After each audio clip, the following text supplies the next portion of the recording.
খ্যাত অমানুষের বিরুদ্ধে কথা বলা প্রত্যেকটি ইমানদারের নৈতিক দায়িত্ব। রাজনীতি যার যার, ইসলাম কথা কন না কেন? আপনি কি কিয়ামতের দিন আল্লাহর কাছে বলতে পারবেন আমি বিএনপি করি, আমি জামাত করি, আওয়ামী লীগ করি? আল্লাহ ফেরেশতাদেরকে বলবেন এটা ধরে ভালো করে পেদানি দে। পরিচয় হচ্ছে মুসলমান। পরিচয় কি? পরিচয় হচ্ছে মুসলমান। মুসলমানিত্বের অনুভূতি আপনার ভেতরে থাকা লাগবে। এই লোকটাকে আপনি চিনেন? এই লোকটাকে আপনি চিনেন? আমার বাবরি মসজিদ ভেঙে দিয়ে রাম মন্দির তৈরি করেছে।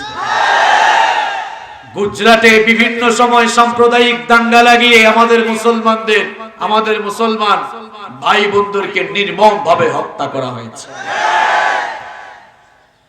বিভিন্ন সময় মসজিদে আগুন দেওয়া হয়েছে। এই সকল অপকর্মের মূল খলনায়ক ছিল পৃথিবীর কুখ্যাত এই অমানুষ নরেন্দ্র মোদী। থামেন ভাই, বসেন, আমাকে কথা বলতে দেন, আগে কথা বলতে দেন, কথা বলতে দেন আগে। ভারতবর্ষের ইতিহাস আপনি জানেন? খালি যে ফালাফালি করেন। এই ভারতকে 800 বছর শাসন করেছে মুসলমানরা। এরপরে 200 বছর ভারতকে লুটপাট করেছে ইংরেজরা। 1947 থেকে 2021 এই 73 বছর ধরে ভারতকে শাসন করছে হিন্দুরা। ইতিহাস কি করে পাল্টে গেল দেখেন। 800 বছর ভারতকে মুসলমানরা শাসন করেছে, কিন্তু কোন মুসলমান শাসক কোনদিন কোন অমুসলিমের উপরে নির্যাতন করে নাই, কারো উপাসনালয়ে হামলা চালায় নাই, কোন মন্দির পুড়ায় নাই। আচ্ছা বলেন তো, যদি করত, কমন সেন্স কি বলে? 800 বছরের শাসনের ইতিহাস পৃথিবীতে, এই ভারতীয় উপমহাদেশে কোনো অমুসলিম খুঁজে পাওয়া যেত? করে নাই বলেই তো এখনো কোটি কোটি আছে। তার মানে স্পষ্ট, মুসলমান শাসকরা কখনোই অমুসলিমদের উপরে নির্যাতন করে নাই। আর বিধর্মী অমুসলিমদেরকে নিয়ে ঠাট্টা উপহাস করা, তাদেরকে গালিগালাজ করা, তাদেরকে আঘাত করা, তাদের মন্দির বা উপাসনালয় পুরানো, এটা কোনো মুসলমানের কাজ নয়। যদি কেউ এটা করে, সে মানবতারও দুশমন, ইসলামেরও দুশমন। অন্য ধর্মের মানুষকে ভালোবাসতে হবে, আন্তরিকতা দেখাতে হবে, মানবতা বোধ দেখাতে হবে। কারো ধর্ম পালনে কাউকে গিয়ে বাধা দেওয়া যাবে। এটা হচ্ছে আমার ইসলামের সমহান শিক্ষা এবং দীক্ষা। ইসলামের এই সমহান শিক্ষা এবং দীক্ষায় দীক্ষিত হয়ে মুসলমান শাসকরা ইসলামী মূল্যবোধের ভিত্তিতে এই ভারতকে 800 বছর শাসন করেছেন বলে কখনো কোনো অমুসলিমের গায়ে হাত তুলেন নাই, নির্যাতন করেন নাই, নিপীড়ন করেন নাই, কোনো উপাসনালয়ে হামলা চালান নাই। এই হচ্ছে ভারতের 800 বছরের মুসলিম শাসনের ইতিহাস। এই ভারতের সুন্দর সুন্দর সকল স্থাপনা, কুতুব মিনার, শীষ মিনার, আগ্রার তাজমহল, লাল কেল্লা সহ ভারতের ইতিহাস, ঐতিহ্য আর সুন্দর সুন্দর সকল স্থাপনা সবকিছু মুসলমানদের হাতে করা। মুসলমানরা সব করলো, ফুলে ফুলে ভারতকে সাজালো। এরপরে ব্রিটিশ গুরু ভারতে 200 বছর এসে আধিপত্য বিস্তার করে ভারতকে লুটপাট করলো। 47 সালে ভাগ হয়ে যাওয়ার পর 47 থেকে 2021 এই 73 বছর ধরে ভারত শাসন করছে হিন্দুরা। 73 বছরের ক্ষুদ্র এই শাসন আমলে এরা ইতিহাসকে কলঙ্কিত করে ফেলেছে। এরা ইতিহাসকে কলঙ্কিত করে ফেলেছে, ইতিহাসকে পাল্টে দিয়েছে। যদি আমি বলতে চাই, ব্যাপারটা হলো এমন, যেই প্লেটে খেয়েছে ওই প্লেটটাই ছিদ্র করে ফেলছে। নুন খেয়ে গুণ গাইতে পারে নাই। তোমাদেরকে পুষলো কারা? তোমাদেরকে ভারতবর্ষে রাখলো কারা? এই ভারতের স্বাধীনতা আন্দোলনের জন্য তোমাদের বাপ দাদা রক্ত দেয় নাই। এই ভারতের স্বাধীনতা আন্দোলনের জন্য রক্ত দিয়েছে মুসলমানেরা। কিভাবে কি পেয়েছো, কারো চিল্লায় সিন্নি খাইছো, কিছুই তো জানো না। 73 বছরের ক্ষুদ্র শাসন আমলে তোমরা কি করো নাই বলো? ইতিহাসকে এমন বিকৃত করে দিয়েছো। বিভিন্ন সময়ে সাম্প্রদায়িক দাঙ্গা লাগিয়ে আমার মুসলমান ভাই বোনদের উপরে তোমরা নির্যাতন চালিয়েছো। গুজরাটের এই গোসাই গুজরাটে সাম্প্রদায়িক দাঙ্গা লাগিয়ে বহু মুসলমান হত্যা করেছে। কাশ্মীরে বহু মুসলমান হত্যা করেছে। এই গত বছর দেখেছেন আপনারা তাবরিজ নামক এক যুবককে জয় শ্রীরাম না বলার কারণে তাকে নির্মমভাবে পিটিয়ে পিটিয়ে হত্যা করা হয়েছে। কিন্তু আমার কোন মুসলমান কি পৃথিবীতে লা ইলাহা ইল্লাল্লাহ না বললে মেরে ফেলবো এরকম বলছে কখনো? এটা ইসলাম আমাদেরকে শেখায়। গরু জবাই করার কারণে তোমরা মুসলমানদের উপরে অত্যাচার করেছো। শত শত বছরের ঐতিহ্য বাবরি মসজিদটাকে ভেঙে দিয়ে তোমরা রাম মন্দির বানাচ্ছ। এই করোনা শুরু হওয়ার আগে দিল্লির মসজিদে আগুন দিয়েছো, মসজিদের মিনারে তোমরা পতাকা টানিয়েছো। কি ভুলে গেছেন নাকি আপনারা? এত কিছু দেখার পর যার কাছে ইসলামী অনুভূতি, মুসলমানিত্বের অনুভূতি বড় না হয়, দলীয় অনুভূতি, রাজনীতির অনুভূতি বড় মনে হয়, নিঃসন্দেহে সে ইসলাম থেকে মুরতাদ হয়ে গিয়েছে। তোমার কাছে ইসলামটা বড় হয় না কেন? এই দেশে শ্রীলঙ্কার রাষ্ট্রপ্রধান এসেছেন, মালদ্বীপের রাষ্ট্রপ্রধান এসেছেন, ভুটানের রাষ্ট্রপ্রধান এসেছেন, কেউ বিরোধিতা করেছে? বর্তমান পৃথিবীর কুখ্যাত দুই অমানুষ হচ্ছে ইমানুয়েল ম্যাক্রো আর নরেন্দ্র মোদী।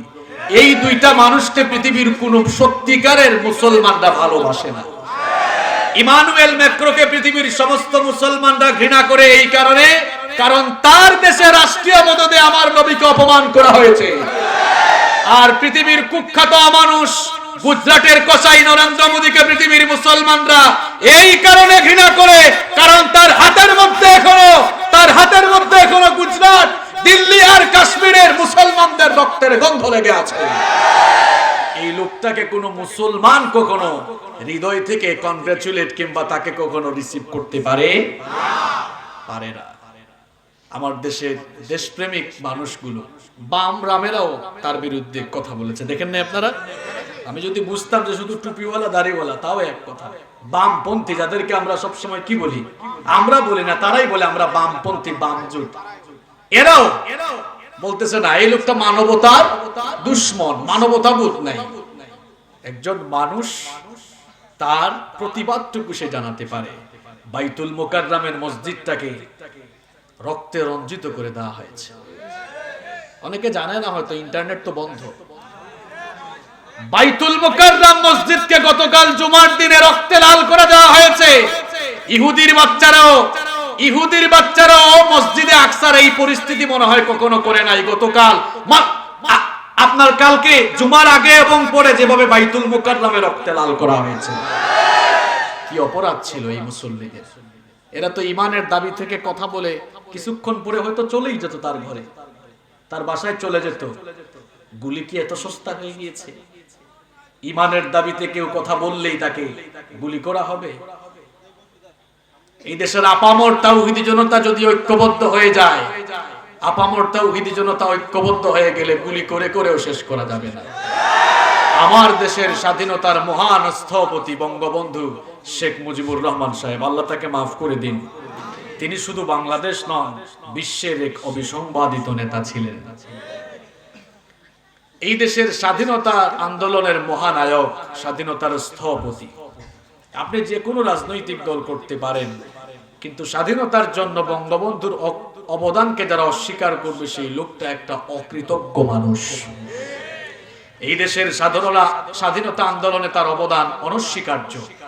তার একটা মাত্র ভাষণ থেকেই দেশের মানুষ উজ্জীবিত হয়ে স্বাধীনতা আন্দোলনে ঝাঁপিয়ে পড়েছিল। তিনি ইসলাম প্রিয় মানুষ ছিলেন। এই যে ইসলামিক ফাউন্ডেশন, এটা ওনার হাতে গড়া। বাংলাদেশকে ওআইসি সদস্যভুক্ত করেছেন তিনি। আগে হজে যাওয়া লাগতো ইন্ডিয়া থেকে, বাংলাদেশ থেকে সরাসরি হজে যাওয়ার ব্যবস্থাও করেছেন তিনি। আর তিনি আলেম প্রিয় মানুষ ছিলেন। যে মুজিব কুট এখন আমাদের দেশে খুব প্রসিদ্ধ, এটাও আলেমের কাছ থেকে এসেছে। আল্লামা শামসুল হক ফরিদপুরি, নাম শুনছেন আপনারা? আল্লামা শামসুল হক ফরিদপুরি রহমতুল্লাহি আলাইহির কাছে গিয়ে তিনি একদিন দেখলেন হুজুর ওই কালো কুটটা পরেছেন। বঙ্গবন্ধু বললেন, হুজুর কালো কুটে তো সুন্দর লাগতেছে আপনাকে। তিনি খুলে দিয়ে বললেন যে তোমার যেহেতু ভালো লাগছে তুমি এটা নিয়ে যাও, এটা পরে যাও। তিনি পড়লেন, তিনি কালো কুটটা গায়ে দিতেন, এখন সেটার নাম হয়ে গেছে কি এটা মূলত আল্লামা শামসুল হক ফরিদপুর রহমতুল্লাহের কাছ থেকে এসেছে। তো বঙ্গবন্ধু আলেম প্রিয় মানুষ ছিলেন, ইসলাম প্রিয় মানুষ ছিলেন, তিনি অসাম্প্রদায়িক একজন মানুষ ছিলেন। সাম্প্রদায়িক সম্প্রীতির এক সোনার বাংলাদেশ গড়ার জন্য তিনি কাজ করেছেন। তার মতো একজন অসাম্প্রদায়িক মহান অবিসংবাদিত নেতার জন্ম শতবার্ষিকী অনুষ্ঠান, তার মতো একজন মহান নেতার সাম্প্রদায়িক সম্প্রীতির সোনার এই বাংলাদেশে একজন কুখ্যাত কসাইকে আনা মানে হচ্ছে তার আত্মার সঙ্গে বেঈমানি করা। ওই যে মানুষ বলে না, কোথায় আমাদের সিলেটে একটা কথা বলে, কোথায় উগার তল আর কোথায় বটের তল, কোথায় আমার বঙ্গবন্ধু আর কোথায় সেই নরেন্দ্র মোদী। এটা একটা কুখ্যাত অমানুষ, কুখ্যাত অমানুষ। এই অমানুষের বিরুদ্ধে, এই অমানুষের নাম মানুষেরা চিরকাল ঘৃণা ভরেই স্মরণ করবে, ঠিক কিনা? ফেরাউনের নাম কেউ শ্রদ্ধার সাথে স্মরণ করে? নমরুদের নাম কেন? এরা জালেম ছিল, এরা ভালো মানুষ ছিল না। ভালো মানুষদেরকে মানুষ যুগের পর যুগ, কালের পর কাল স্মরণ করে শ্রদ্ধার সাথে।